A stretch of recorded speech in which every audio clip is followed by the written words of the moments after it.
So firstly, I would I would like to give a little introduction about Indrajit sir to all the parents. So Indrajit Bhalotia sir, he's former golf pro. He's a golf coach now. He's got one of the best golf academies in the country right now.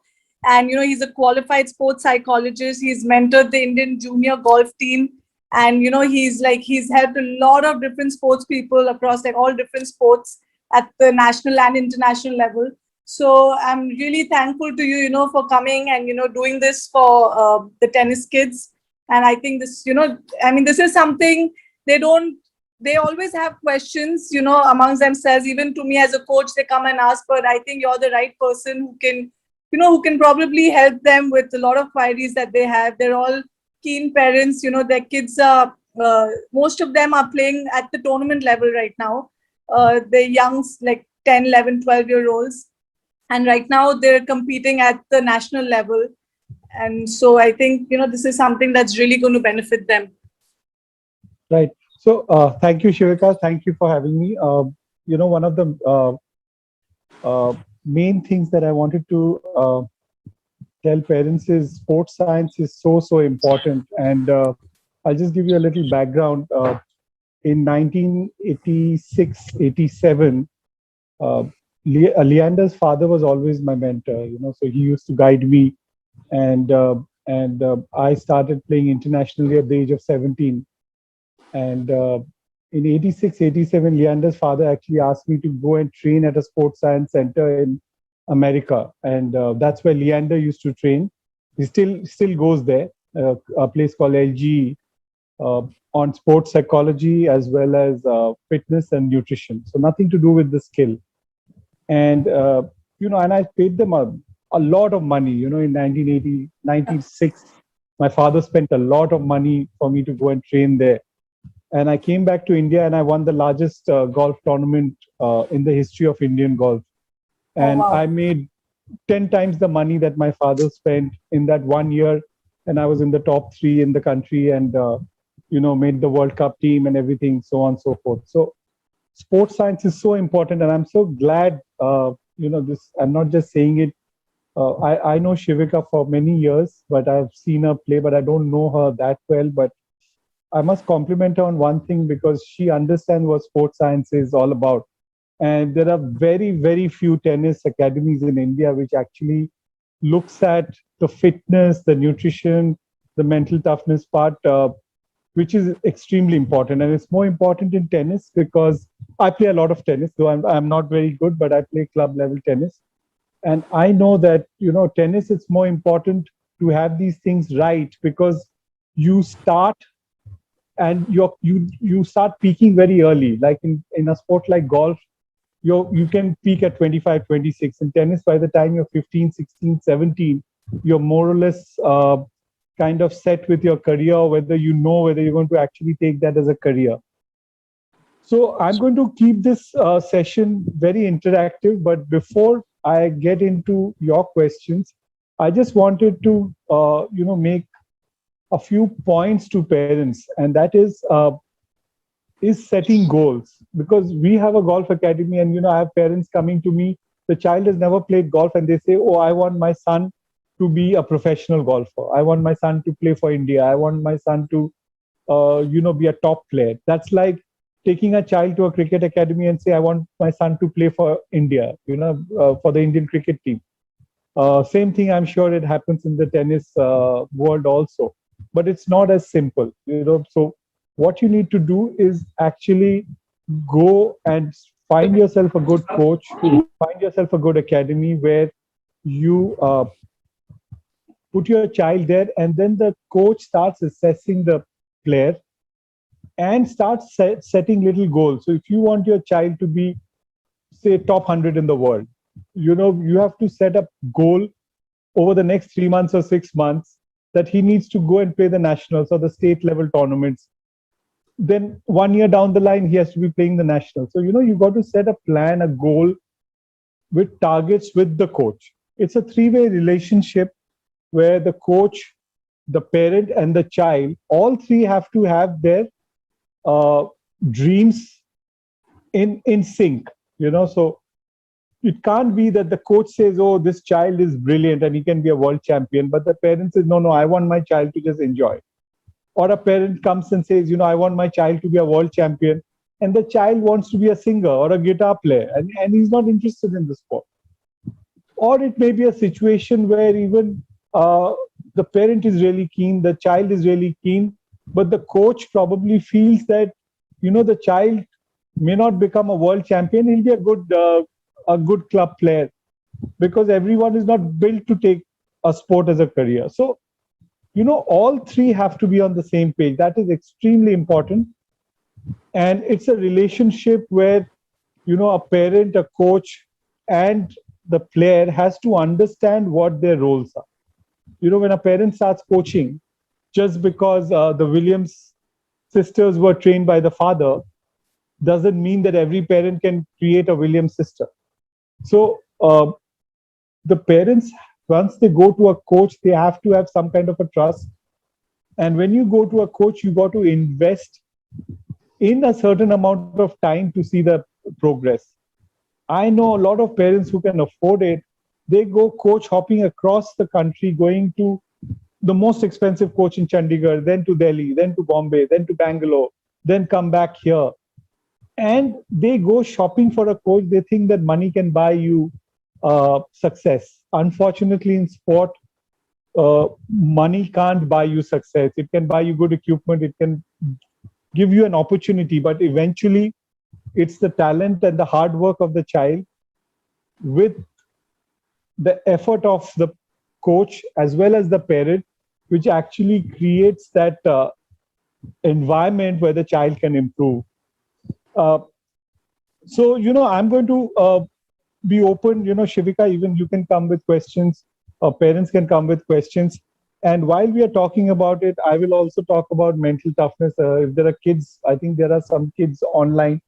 I will give them a little tips on, how to handle pressure. You have an important point and or an important game, and you had a fault, and you on your second serve, how to think. So we will talk about that. But before that, to give a shape to this discussion, I would like some questions to come in. Parents, please, do you all have any questions? You all can maybe type in your questions. Also, I think we have Sripanna from our team. So if somebody wants to ask a question, the person can be unmuted. There are hardly too many people, so we can. Yeah, you all can. Yeah, maybe they can just like raise their hands or something. Yeah, raise their hand or.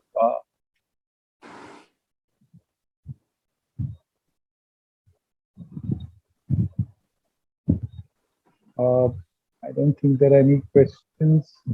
So Shivika, I think maybe some questions will come later. So why don't you kind of ask me something which would help the kids?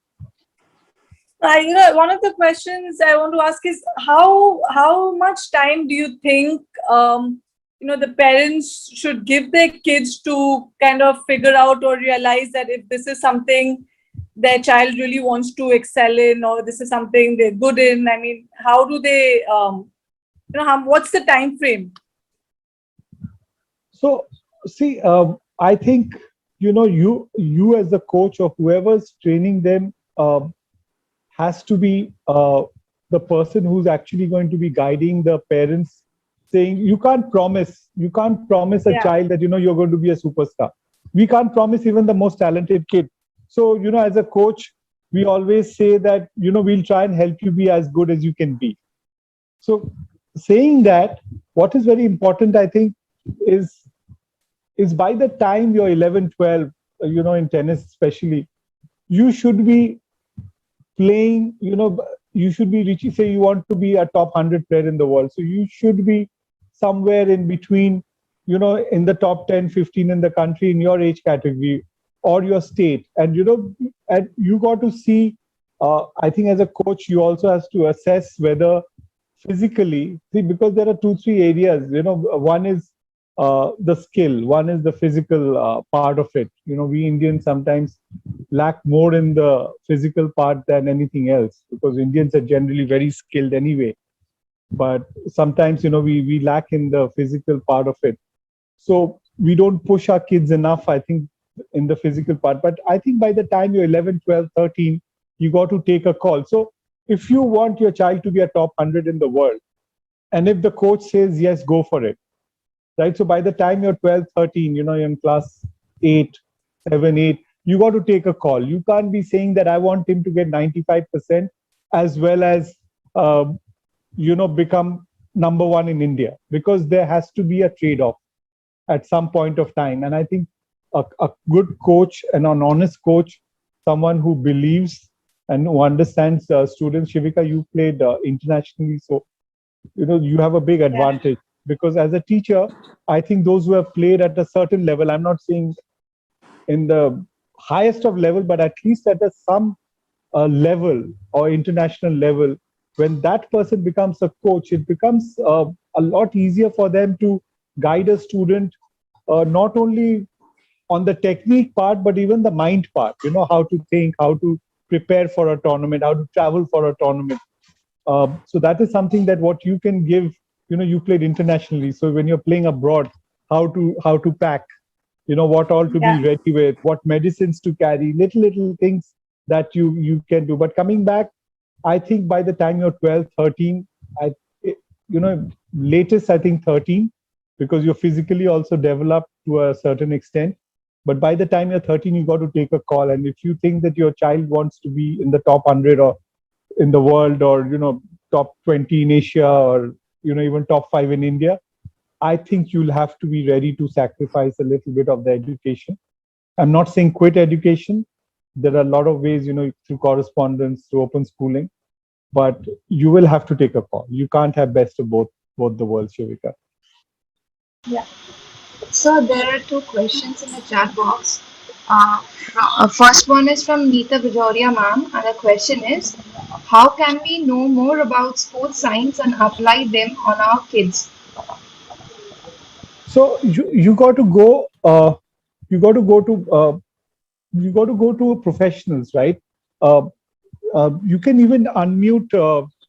Sriparna, maybe you can unmute the parent who typed the question, so it'll be easier for me to also answer.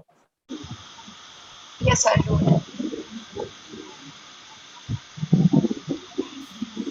Yes, I've unmuted now. Yeah, hello, sir. Yeah, hello. Yeah, you can ask your question, or maybe it'll be better if you. Yeah. Hi. Yeah, I just wanted to know, like you were talking about sports science, and I also feel that apart from just playing, nutrition and mental health and other things are very important, play a very important role.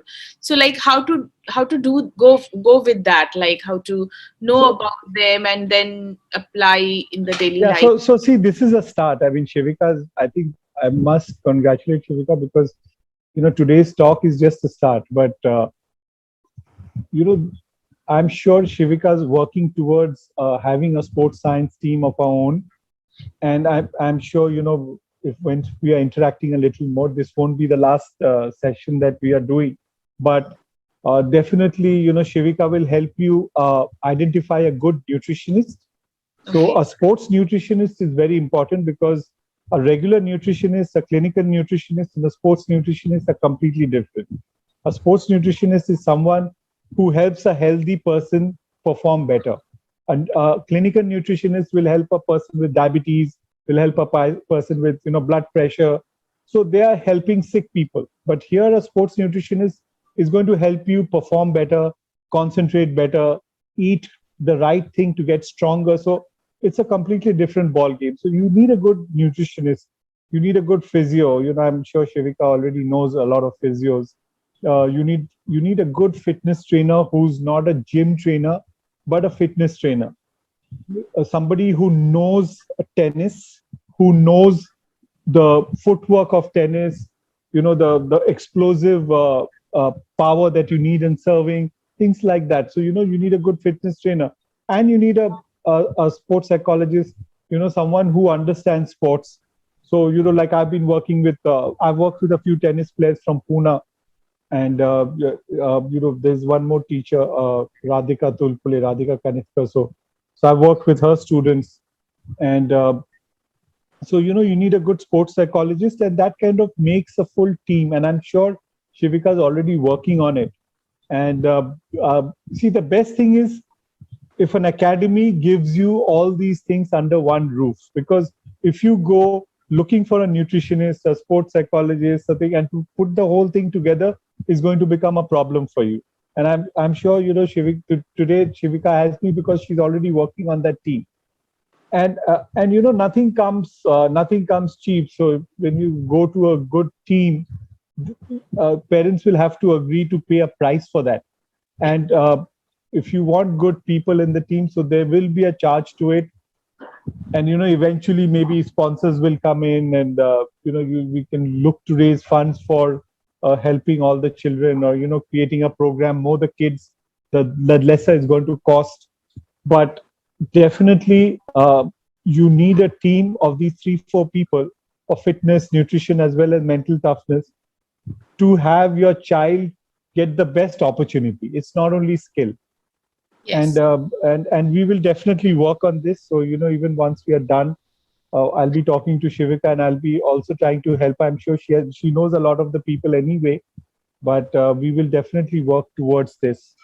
But that's what makes an academy a complete academy. It's not just going out there. And I've seen a lot of tennis academies, without taking names, where kids go there, play tennis, do drills, do some workouts which are very basic, and go back home. So it's like one medicine given to every child. Every child is different. Some kids have not very good footwork. Some kids don't move very well sideways. So, every child has areas where they need to work on. And those are, so, one kid will do a lot of drills where he's learning how to move sideways better. And some kid will need the explosive power better, because the ground strokes are good, but the service is not good, or the power is not there in the service. So there will be different areas, and every child will then get a plan which is tailor-made for that child. And that is the whole idea of, I think, having a academy which is an excellence academy. So you have different programs in the academy.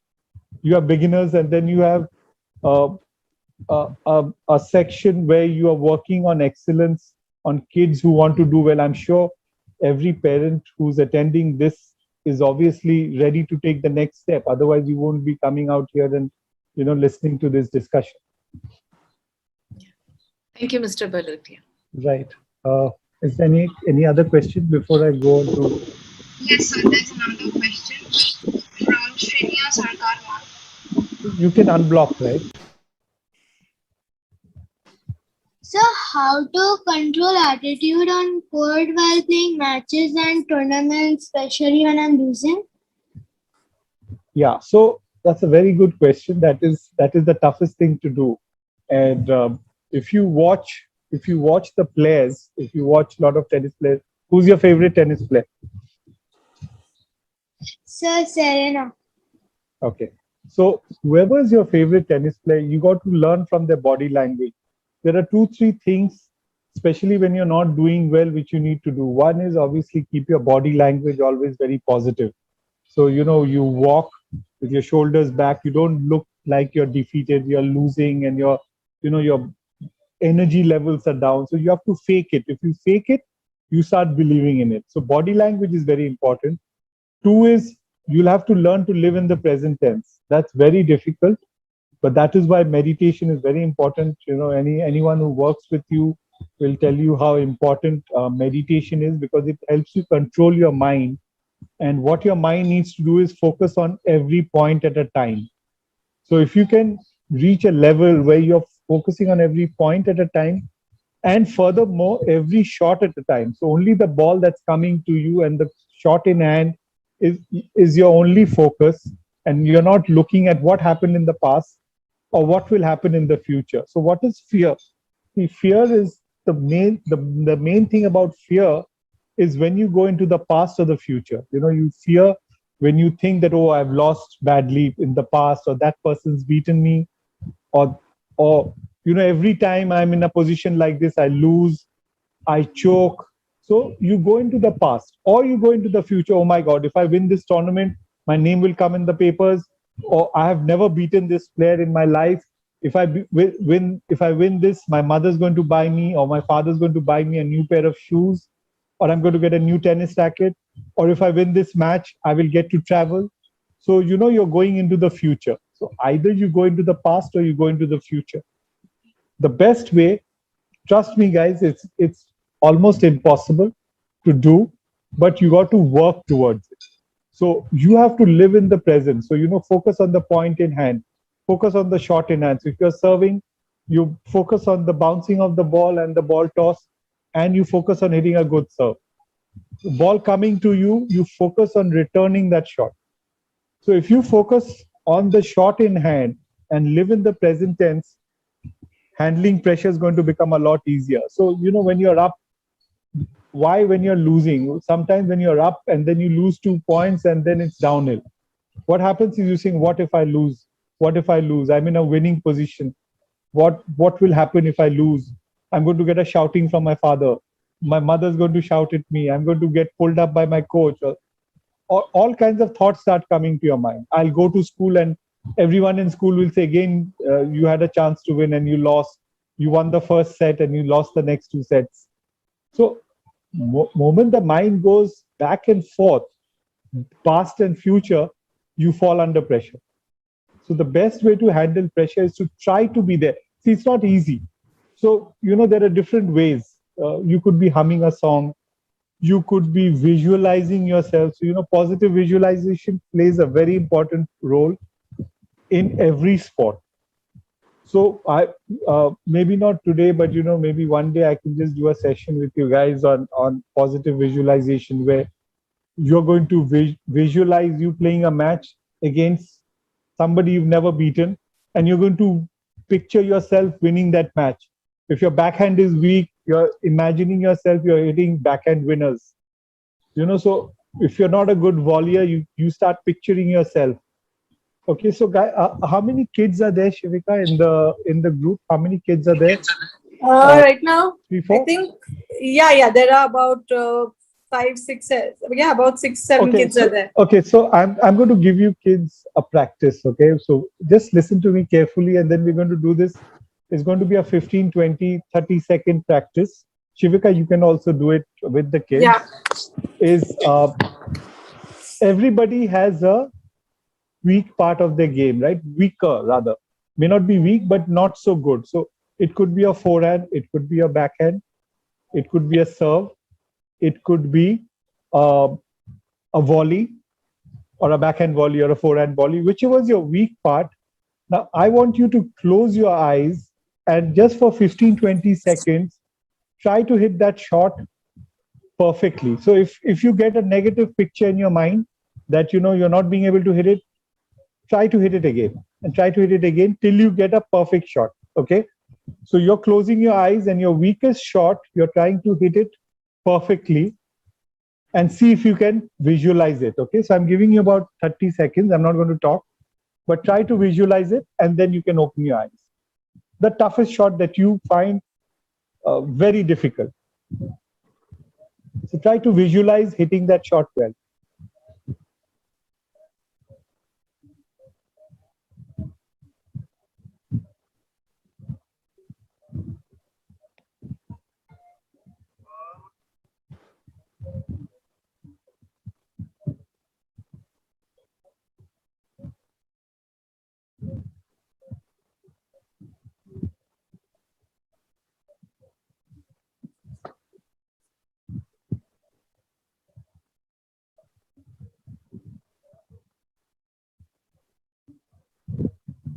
Okay, more or less done.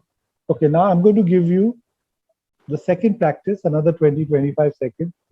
Now I want you to visualize which is your favorite shot. Favorite shot. It could be the forehand, it could be your serve, anything, but a shot that you can always pull off under pressure. Now I want you to visualize hitting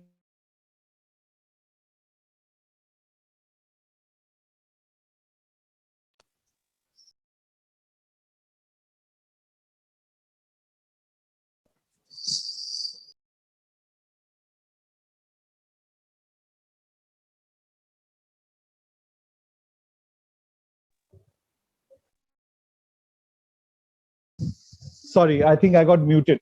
Okay, so now we are going to visualize a perfect shot, right? So now the shot that you're going to visualize is your easiest shot, your favorite shot, the shot you always pull off well. You're going to visualize that shot, and it'll be much easier for you. But close your eyes and visualize that you've got a match point and you've got the ball exactly where you want it and you've hit a perfect shot. Close your eyes and do it.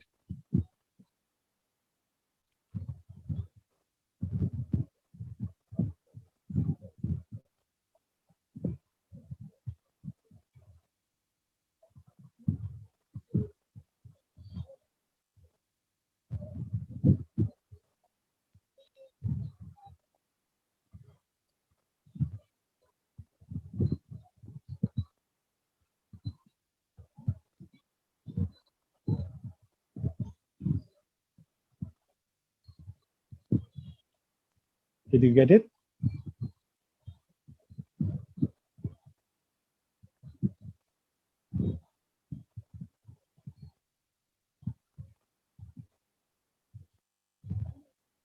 Lot easier, right?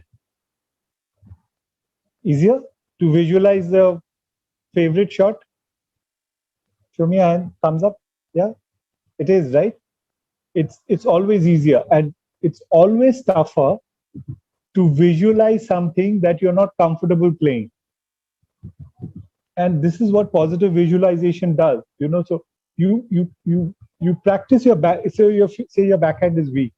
You practice your backhand for 2 hours, and then if you can go back home and visualize hitting that backhand, and you know, you'll always find that picture becoming difficult because you're not comfortable hitting that shot, and you keep visualizing for 15 minutes.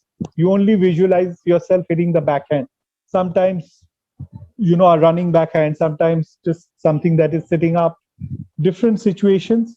Create a situation, visualize that you have a match point. It's a very tight match, tie break, final set, and you've got a match point and you've got the backhand and you've pulled it up perfectly. And if you can keep visualizing these tough shots, you will see that when you play a match, you will feel a lot more comfortable. What do you do if you're playing a match against someone who you've lost to last 3 times? It's very tough, right? The 4th time, the chances of you losing is a lot more. And there's nothing you can do about it other than visualizing, and in your mind, keep picturing you beat him 20 times or beat her 20 times in your mind. You've lost 3 times physically, 20 times in your mind you beat the person. You'll see when you're playing the person, you will feel a lot more confident. There's one thing that I want to tell all you guys, and I'm going to take a few more questions. I think, Shivika, it will be better, I mean, unless a parent have a question, it'll be better if you ask the questions on behalf of them, because, you know, a lot of them will be shy, a lot of them may not be able to communicate well enough. But it's always, it costs you nothing to visualize. And the mind, this is scientifically proven that the mind doesn't know the difference between what has happened actually and what you imagine. So if you think you won the Wimbledon, and if you keep visualizing and picturing that you won the Wimbledon, imagine the crowd, imagine the center court, imagine the opponents, and just keep thinking, visualizing 2 hours a day or 3 hours a day. After 2 years, you'll actually believe you won the Wimbledon. You won't be able to, your mind will not know whether you actually won it. So when you see a madman walking on the road and he's saying, "Maar diya, ye kar diya, wo kar diya," and he's talking nonsense all the time because he's believing that somebody's beating him up. So that's what the mind, the power of the mind. The mind has unlimited power. So if you imagine something, you will believe it. But you'll have to keep imagining it, and you'll have to keep imagining it when the mind is relaxed. And there are different waves, different wavelengths of your mind is working in different waves. And the more relaxed you are, the more susceptible you are to taking in information, whether it's negative or positive. And that is why meditation is very important, because when you meditate, your mind gets relaxed and then you fill yourself with positive visualization. Okay, so I'll take a few more questions. So there's a question from Shurajit Ghosh. He can unmute himself and ask Unmute him, no? He can do it himself. Yes. Surajit, are you there? Okay, I think just read it out. Or Shivika, can Okay. you read it out? How many hours should a 12-year student practice daily? So that's a tough call because the 12-year-old, at what level he's playing or she's playing, and uh, how much time. See, normally normally when a child is going to school or studying, and 11, 12, 13 years, uh, we recommend. I'm just not saying that the child has to do it, but we recommend 24 hours, uh, 24 hours of practice a week, which includes your mental, physical, and skill. And how do we come to that 24 hours? We say, okay, Saturday and Sundays you put in 8 hours, which doesn't mean that you have to hit a tennis ball for 8 hours. It will include your meditation, positive visualization, fitness, your skill, uh, doing some kind of doing some research. So that includes everything. So 8 hours and 8 hours Saturday, Sundays, and 2 hours maybe Tuesday to Friday or Monday to Thursday, depending on which 4 days a week you can do, because you're probably going to school. So more than 2 hours. So 24 hours, I think, is a basic minimum if you want to be a state or a national level player. So you could do 3 hours, on weekdays for 4 days, and then do 5, 6 hours on weekends. But I think a minimum of 24 hours if you want to be an international player. Anything less than 24 hours is not enough in a week, 7 days. Another question is from Aditya Sharma. Some kids freeze while playing in a tournament. How to overcome such situation? Sorry? Some kids freeze while playing in a tournament. How to overcome such situation? So, I just want to tell, I think there are a few parents here, right, Shivika? Yeah. So, lot of the pressure created, the lot of kids don't want to compete. They're scared to play a match because unnecessarily we as parents, my son also is a professional golfer now, and uh, he also plays the circuit, and I know how disappointing it is for a parent to see your child play badly. I'm sure Shivika's dad was so involved with her tennis. I've seen him absolutely, and dotes on her, and I'm sure he would be more disappointed when Shivika played badly, and that's what for every parent is. But we cannot show it. We cannot tell a child, things we say to our kids, we have to be very careful. We cannot tell a child that if you play well this tournament, I will take you to Chandigarh to play or to Delhi to play. Because the moment you say that, you added the pressure. You cannot tell a child that I'm giving you 4 tournaments. If you don't play well in these 4 tournaments, I'm stopping your tennis. Right? So I can see the kids nodding their heads. So you cannot be saying that. You cannot say that if you play well, I buy you a new shoes. Right? So you incentivize them, but don't do it in a way where the pressure is there to play well in a tournament. And never show your disappointment to your kids when they play badly. And for the kids, okay, the kids don't smile so much. So for you guys, you have to promise your parents that, Mommy, Papa, I promise you I'm going to play 110%. I will not quit. I will fight to the end. And if you promise that to your parents, then your parents will never mind you playing as badly as you play, as long as they know that you fought till the end. You didn't quit. You didn't hang your head down. You didn't give up. You kept fighting, kept fighting, kept fighting. And that's how miracles happen. When you keep fighting, one day you will turn a match around, which will be impossible. So the commitment from the child is that 110% is going to be my commitment. I will not lose by feeling scared. I will be nervous, which is fine. Everyone feels nervous. If you think Federer and Nadal doesn't feel nervous, you're wrong.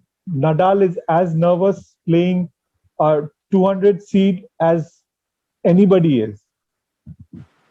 right? So everybody is nervous. It's human nature to be nervous.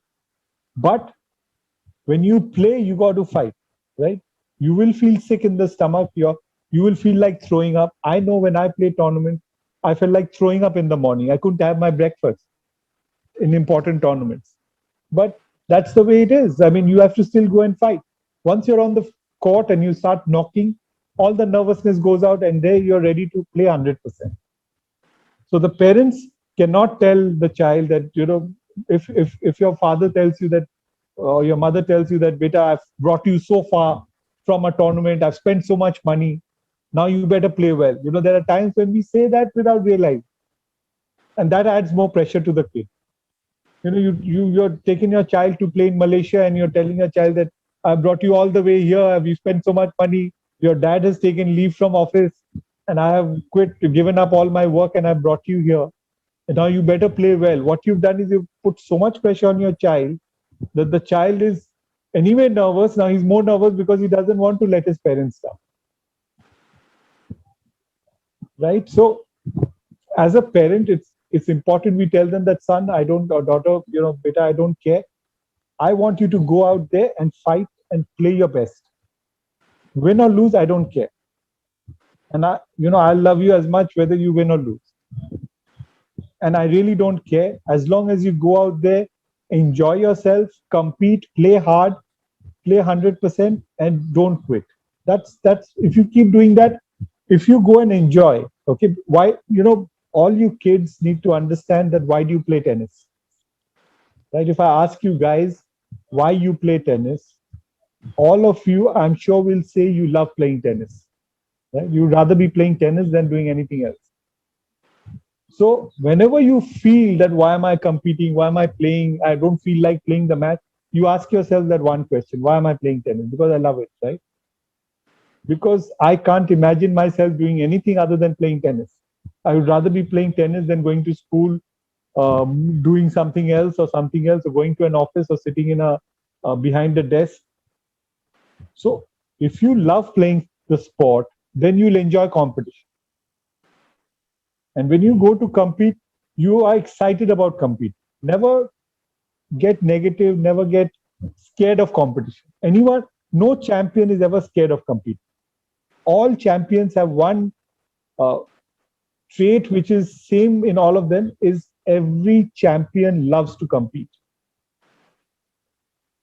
And when you love to compete, you'll feel the pressure less.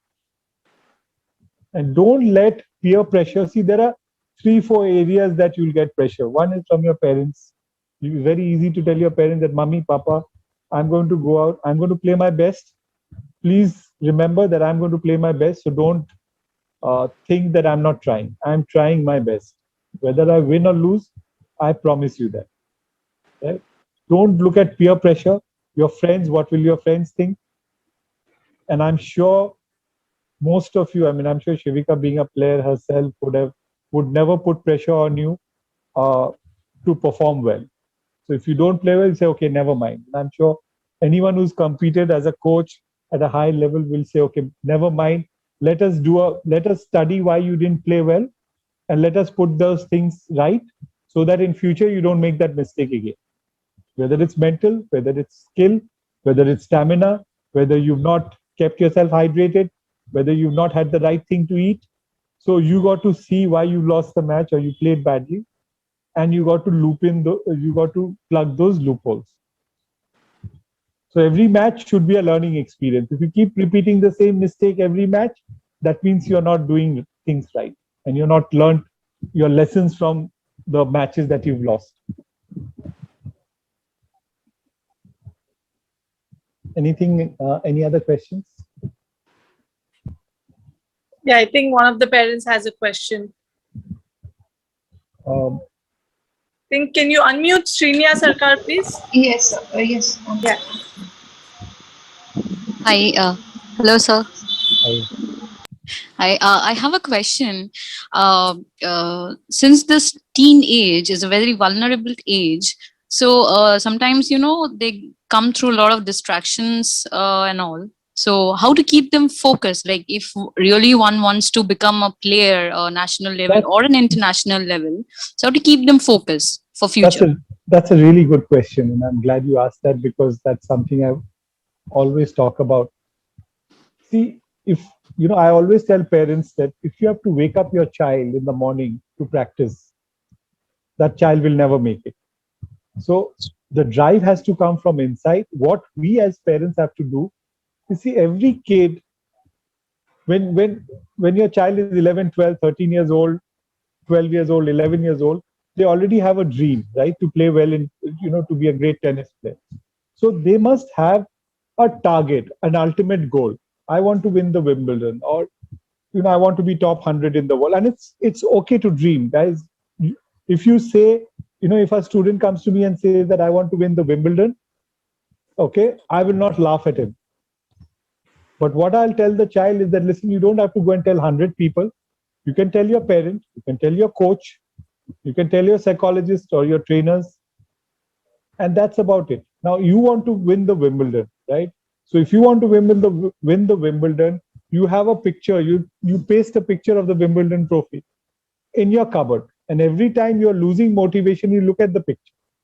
And the day you look at the picture and say, no, I would rather go and watch a movie with my friends, then the picnic is over.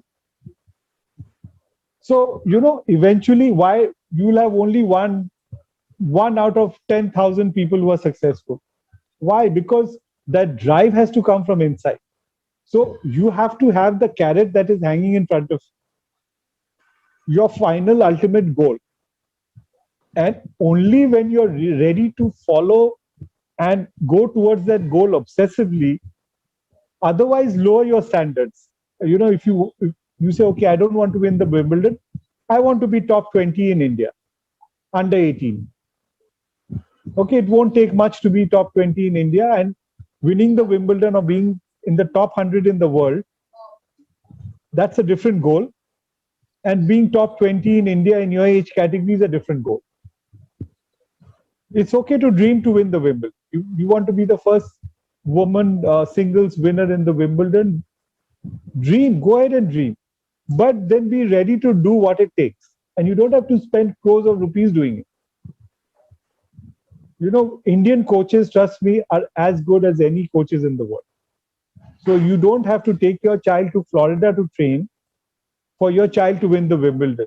Shivika can make your child win the Wimbledon as long as your child is ready to put in the effort and your child has that talent to. So, you can't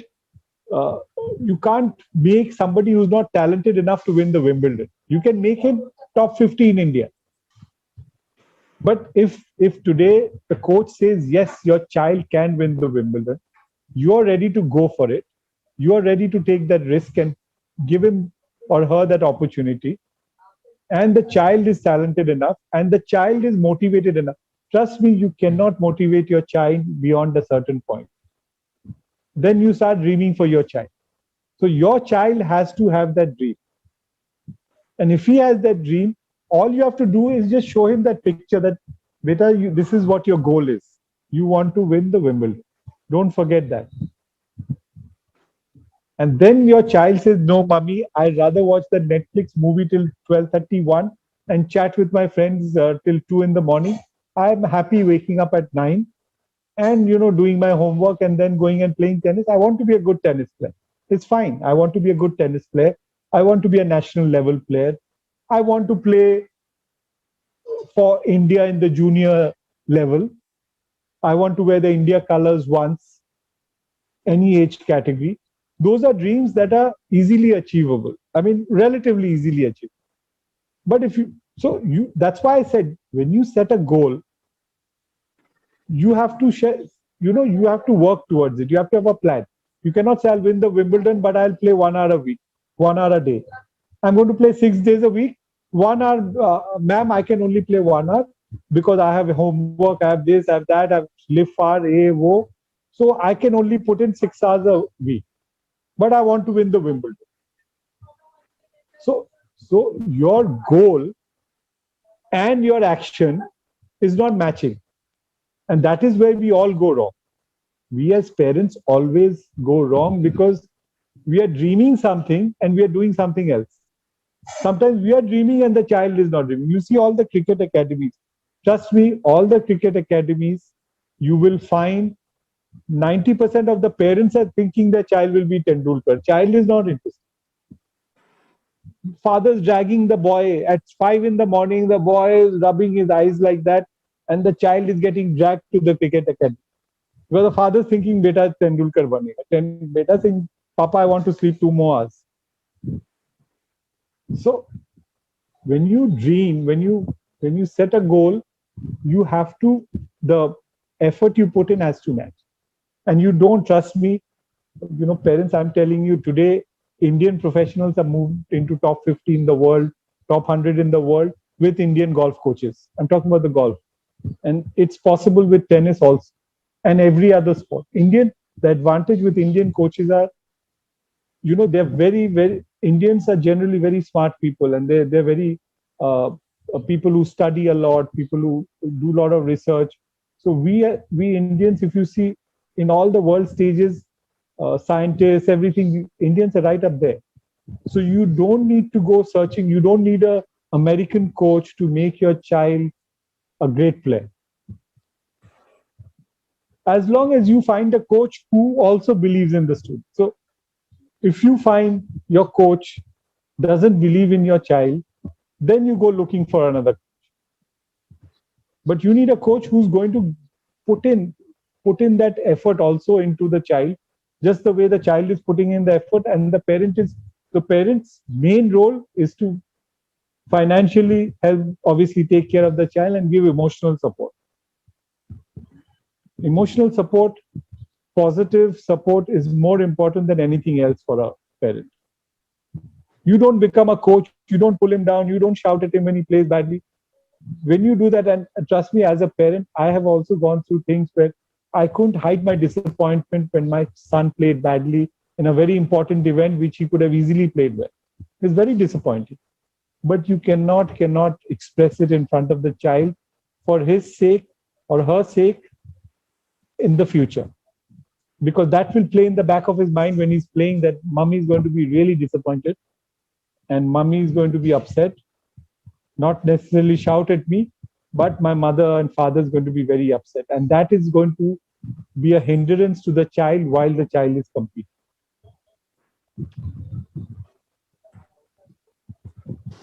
Thank you, sir. Yeah. Anything else? Shivika, you want to add something? I have just one question. How important is it to, sometimes to let the child take decisions, whether it's on court, off court, how important, and when should a parent or coach, step in and then kind of interfere and say, okay, now we're going to make this decision. How important is that? So, see, it also depends how old the child is and also what the nature of the child is. So you will find some children are very independent and some children who are very dependent. Now, we as coaches always want our students to get more independent. It's like, if you have a problem, you can't be looking at your coach and saying, what do I do now? I don't have a solution. So the child has to become good at problem solving also. But if you give me an example, Shivika, a case, like without taking name, just a case, I will be able to give you a better answer. Yeah, sometimes the kids, if they miss a shot, I mean, instead of, being in the moment and thinking why, they'll immediately look at the coaches, looking for an answer that, tell me why I missed that shot. So instead of kind of looking back and thinking to themselves, okay, I've hit this shot so many times, what could be the reason? So it's very important. That's why, especially, once a child is about 11, 12 or older, it's very important they understand the fundamentals behind every shot, the technique. So, it's not only about hitting the shot, but it's also understanding, how a grip changing can affect a shot. How your weight transfer, your footwork is going to affect a shot. So when you hit a bad shot, you automatically realize why you've hit the bad shot and you're not looking to your coach. But if your coach has only taught you the shot, but not, the child is not understood how the shot is played.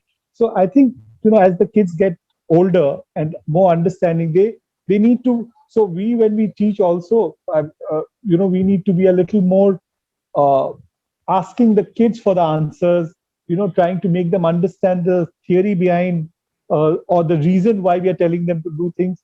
So the kids also need to start getting a little more independent and not looking for too much support. I think anyway that happens, but I have a lot of students who are always looking at me for an answer, calling me from Scotland saying that, sir, I did this today.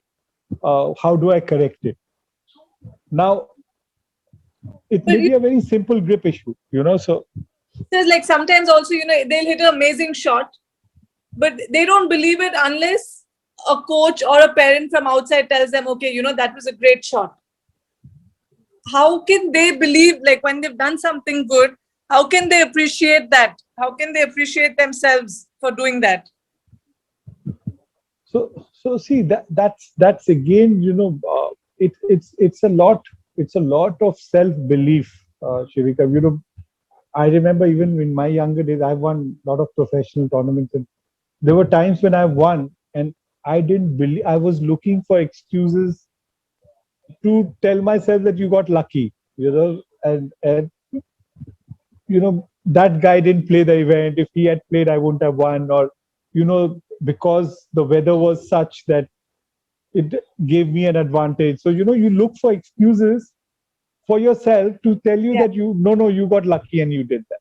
Yeah. So little bit of self-esteem, little bit of self-confidence. If you see champions, this is for everyone, all the kids also. If you see champions, they're very full of themselves, and when they hit a bad shot, they blame something for it.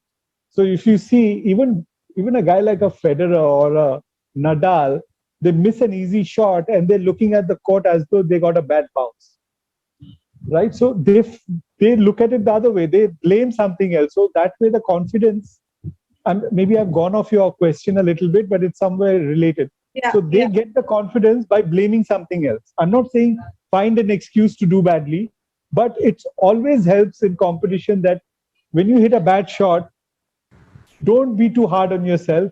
Blame it on something else, and get over with it. Don't stick to it. Don't go in an interview and say that, oh, I got unlucky. That guy cheated. The linesman was against me. So don't go like that. But always make sure that you find something to keep your inside confidence, the self-confidence intact. So it's okay to blame things to yourself. Don't go around being a crybaby, but find an excuse for doing badly so that your confidence stays up. And when you do well, give yourself credit. So self-esteem, those children who don't know the meaning of self-esteem, you can Google self-esteem and actually see what it means. The more you do little research on self-esteem, I think it's going to help all the kids, feeling good about themselves. If you don't feel good about yourself, you can't be a champion. That's as simple as that. Yes. Any other questions? I was expecting a lot more. Anyone wants to talk about anger issues, concentration losses? Priyanshu, any question? Do you have any question? No, ma'am. I've answered all his questions. Okay. Yes, I think someone has a question, right? Yeah. Yeah. Yeah, hi sir. Again, it's me. My daughter has an anger issue. Anger issue in the sense like when she loses, I think she posted the first question to you, like how to control the attitude. So it's like whenever she starts losing a single point, even if she is ahead, like in sets or something, she starts losing the entire confidence in her. She makes a face like that. She starts looking at us as if we're going to go and play there. But we always keep, yeah. So, and she just can't control that thing. Yes. So, how that can be controlled? Yeah, so that's a really tough thing. If you see John McEnroe, you'll know that what anger issues are all about. But uh, on a serious note, so see, it's okay to be angry. It's okay to be upset about hitting a bad shot or losing a easy point or getting unlucky. So what one needs to do is you got to move on, right? So every point is a fresh point. See, it's very easy for me to say, I know I've competed at the highest level in the world and I know how tough it is. But you have to work towards it. So whenever you hit a bad shot, it's okay to go like that and make a thing or just make a fist, and you can't abuse, but you can just take your anger out and just kind of or even scream, but don't abuse, but just just go like that and take it out, and then start focusing again. If you look at if you look at John McEnroe, I mean he's the craziest man on the tennis court ever, and he used to throw such tantrums, but the next point he always played well. So he would throw tantrums, everyone would get upset, his opponents would get upset, but he would get back his composure and play the next point and win the point and hit a great shot. So everyone would get upset except him. So the point is that when you get upset, you got to take it out and kind of just take the whole thing out and then start fresh. So that's where breathing exercises help a lot. So if you can control your breath, you can control your anger. So it's something that she will have to work towards. It cannot happen overnight, but she will have to find something which will help her take that entire frustration off. Even you're allowed to scream. You can just allow no or whatever. You cannot be abusing, but you're allowed to scream. So you just or you can just go like that and just get tight and just go like that and just pull yourself up. You see a lot of tennis players do that because what they do is they just take everything out and then they get back to focusing on the point. So if you're playing a tennis match of say 1 hour, your concentration has to be only for about 15 minutes, because between points you don't need to concentrate, only during the points. So you almost only you're playing for only 1/3 or 1/4 of the time on court. Rest of the time either you're preparing or you're waiting to receive a serve, you're serving, or you're between points. So you're now not actually involved in the point for that entire 1 hour. Your concentration has to be in spurts during the point. So you need to concentrate for 20, 30, 40, 50 seconds. And then again, you got the 10, 15, 20-second break. Then again, you have to concentrate. So the concentration is switch on, switch off, switch on, switch off. That's why if you see every player, when they're serving, they bounce the ball a certain number of times. So when they start bouncing, they start concentrating. When someone is receiving the serve, that person has a certain way of moving around, or the person will juggle the feet or something, because they start concentrating there. Once the point is over, your concentration goes up. Then again you come back to concentrate. So you have a switch on and you have a switch off. Then you have a switch on, and it's easier to concentrate for 30 seconds and then do whatever you have to do, and then again concentrate for 30 seconds than to concentrate for 1.5 hours for the entire match. So that switch on, switch off, there is a way of doing it, which probably in future we can also discuss. But that's something that the kids need to learn. So you don't have to concentrate for 1 full hour. You can go switch on, switch off. In golf, when you're playing a 5-hour round, you're only concentrating for 15 minutes in spurts of 14, 15 seconds. So 5-hour round of golf is only 15 minutes of concentration. So tennis will be a little longer, but it will be like a 1-hour match would be only for 15, 17 minutes, where the point is actually being played and your focus has to be on the ball. And once the point is over, then your mind can go all over the place or whatever. And kids should only look at the parents or the coach if they can get something positive out of it. But if when the kid hits a bad shot, looks at the mother's, the father goes, oh, and you go like that. So, that's a negative, because the child is feeling more pressure. So the body language between a parent and child, or a parent and coach, has to be positive. So, you say, come on, fight, or whatever. You lose a point, say, come on, fight. So, then only look at the thing. If the parents say, oh, God, forget it, oh, what is this? So, so we make these gestures at times, which is a complete negative. And we do it. I mean, trust me, we all do it. As if those who are parents, you cannot hide your emotions when your child is doing that. It's impossible. It's impossible. I'm saying it as a present, but you work towards it. So it's very important. Also, I'm not saying it because, I'm doing it for Shivika or whatever, but as a parent, I think one of the most important factors which I want to, use as a parting note is only go to a coach who you can trust. If you don't trust your coach, and if you're always looking that maybe I can take my child to X, Y, Z, or to that coach or that coach, that person can help my child better. I'm not too sure if my coach is putting in that effort. Either you go and talk to the coach, absolute one-on-one, it's an open-hearted discussion that, I feel you're not putting in enough effort, or you can do better, or I feel you should, put in more time. Do that with the coach, but don't go half-hearted or don't keep doubting the teacher. As a parent, you cannot be doubting the teacher. You cannot be doubting the team. Change the team, but don't doubt the team. As a coach, it's very important for the coach to believe in this. So if I don't believe in that child, I wouldn't want to coach the child.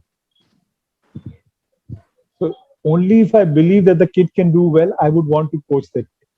So, the coach has to have the belief, and the kid has to be honest. So that's how the relationship. The kid has to be honest to himself or herself. Today, if you're doing pakibaji, if you're, not practicing enough, or you go to practice and you're wasting your time hanging around, you're only fooling yourself. So as a player, you have to be honest to yourself. No one, eventually your father's not going to play, your mother's not going to play, your coach is not going to play, you're going to play. So if you're not honest to what you're doing, then you're just cheating yourself, nobody else. So this is, this three-way relationship, everyone has to contribute in the right way, not too much, not too less, but in the right amount. So everyone understands their roles, and that is what makes a successful team of coach, parent, child.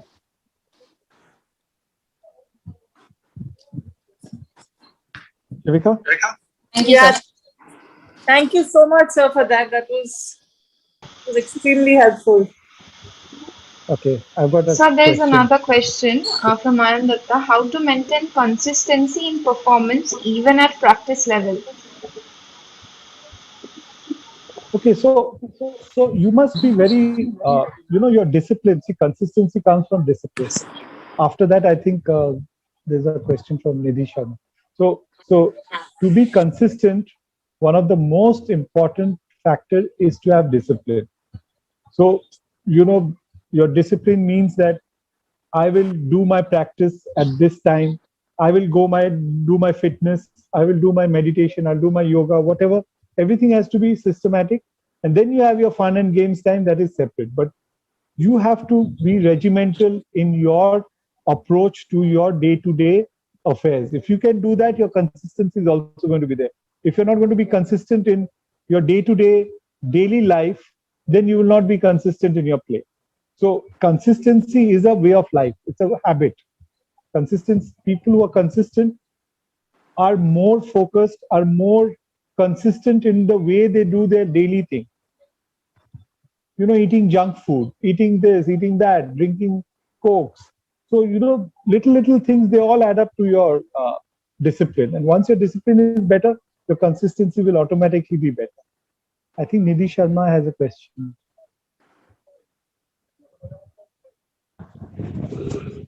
Sir, I want to ask you, hello, sir. Yeah. Sir, I want to ask you that what are the easy way to teach my child to be confident every day, not only on the tournament day, that be confident, do well, don't doubt yourself, but how to boost her every day that she has to be a very confident while playing. Get her.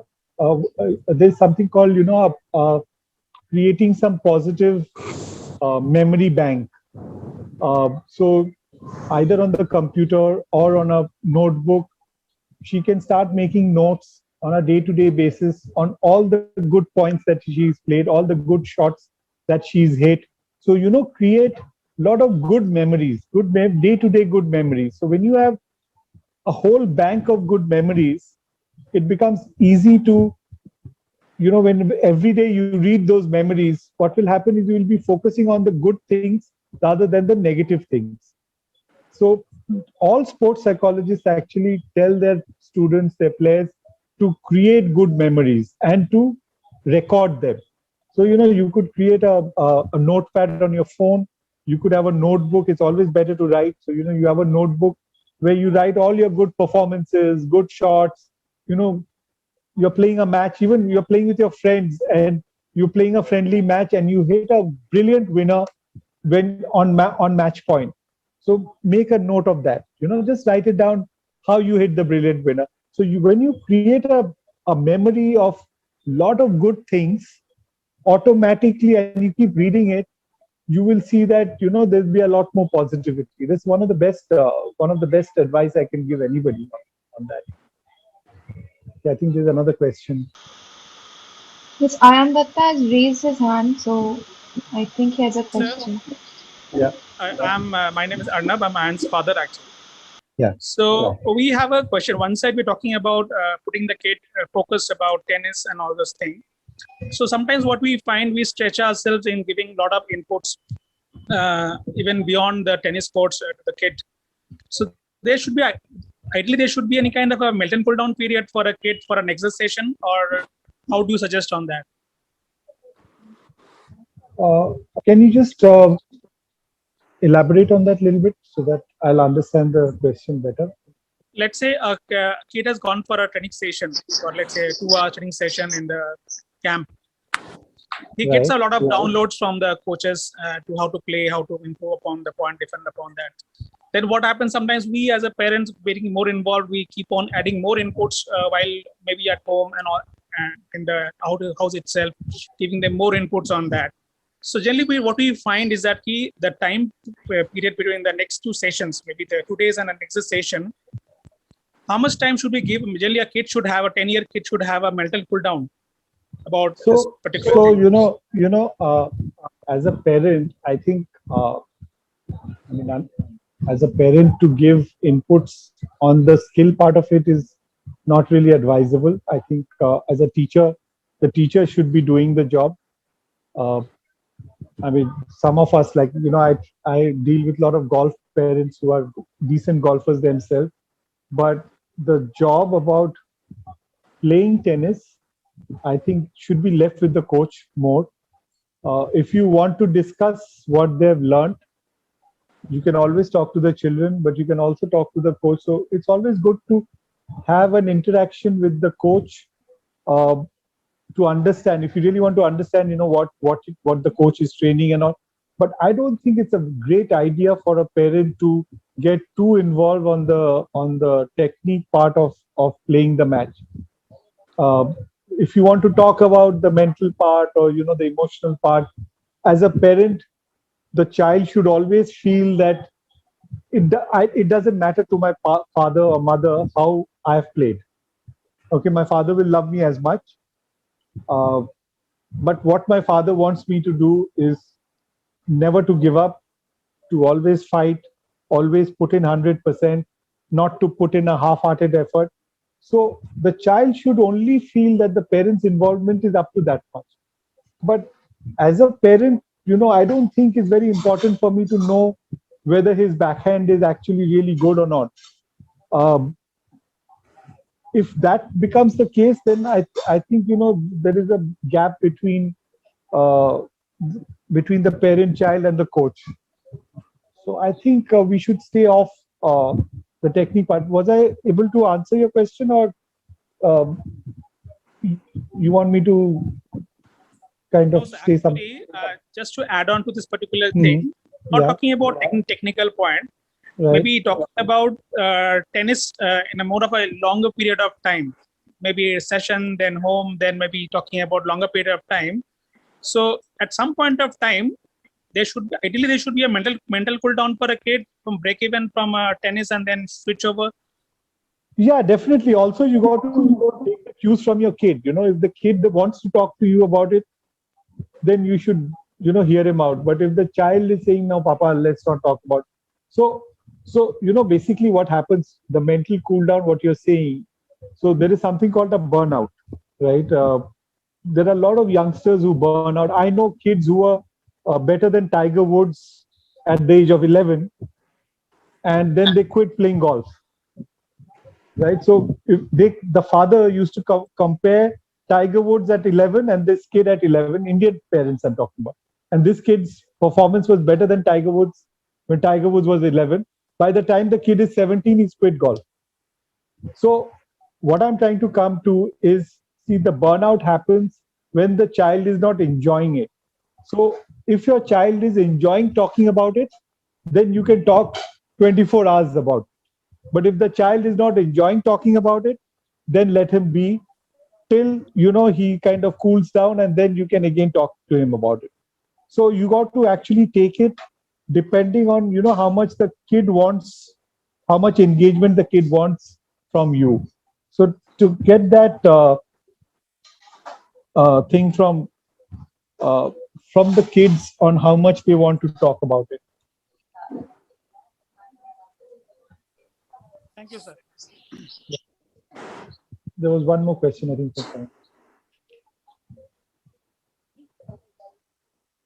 Was there another question, Kavita? Did I see a hand up?